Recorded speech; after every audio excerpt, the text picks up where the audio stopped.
My son Zachary, he passed away in November 12th, 2005. And before that, it was years that I had a struggle with him.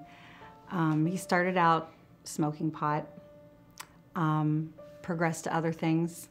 The change really happened when he was in art school at Pittsburgh, and his friend called me. I was at work. He said, "I'm afraid Zachary's gonna die." And I'm like, "What is it?" And he said heroin, and I just had no idea what to do. So I dropped everything, ran over there, and started my process of rehabs and everything. Back then, I thought that we were just going to send him to a rehab, and he was gonna spend 30 days, and they were gonna fix him. But I've learned since then that addiction, once people are addicted, especially heroin, it's a lifelong process, and they have daily struggles, and relapse happens as well. When I first found out that Zachary was addicted to heroin, I was so ashamed and embarrassed. And the first thing that I'm thinking in my mind is, this doesn't happen to good families. And then I started speaking at schools and speaking at libraries, and there are so many other families that are coming to me, and they're like, your story sounds like my story. And so it's happening everywhere. Sometimes I'll talk to people who are ignorant about addiction, about what's going on. They'll say, "Well, that's just stupid to stick a needle in your arm." I said, "That's not how it starts." Some kids can smoke and not become an addict. Some kids do, and it progresses to other things. There are a lot of parents that call me, and they're very distraught because they have a child who is addicted, and they want to know what to do. And I always tell this parent the first thing that they want to do is to get into a support group, talk to other people who are going through the same thing. Parents need to know what to look for, and when they find it, consequences, and to really face it, not turn away, not just pretend like it doesn't happen to my child, because it can. You just have to be there to support them, and then they get back on their feet and they get sober again.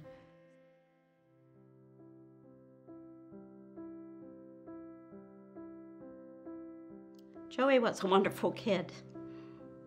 Joey was born into a loving family. He was the second child of 3 boys.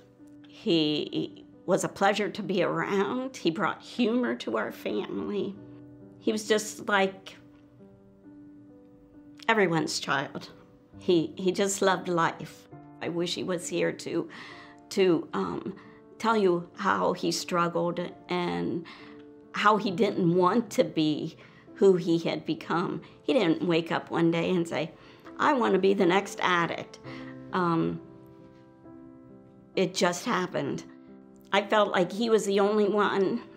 I mean, I'm sure his friends were drinking and smoking pot, but Joey's elevated to the next degree.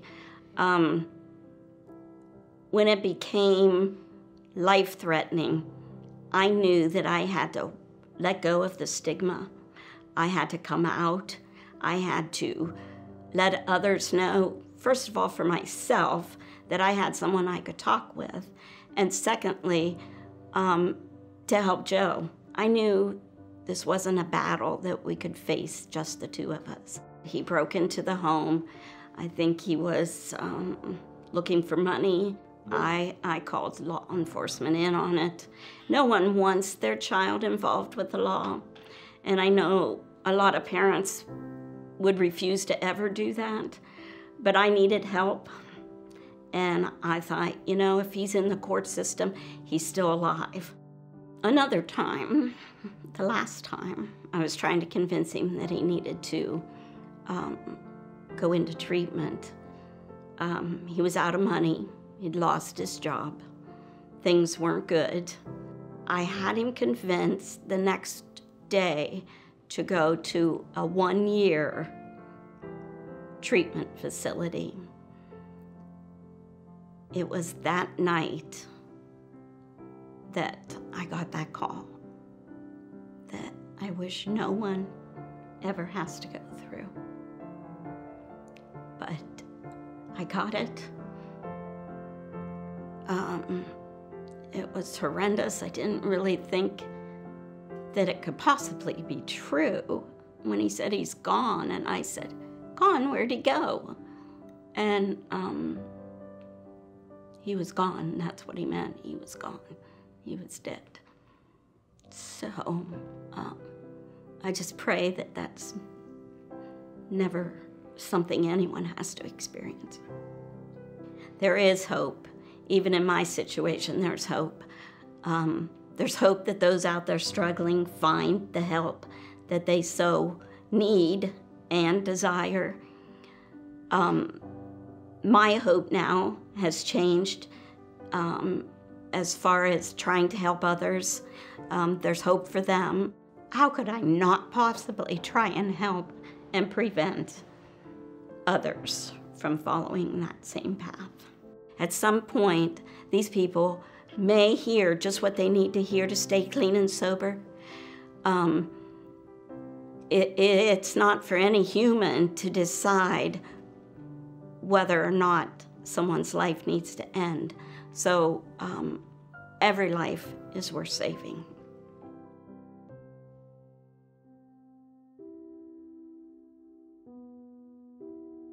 We have two girls.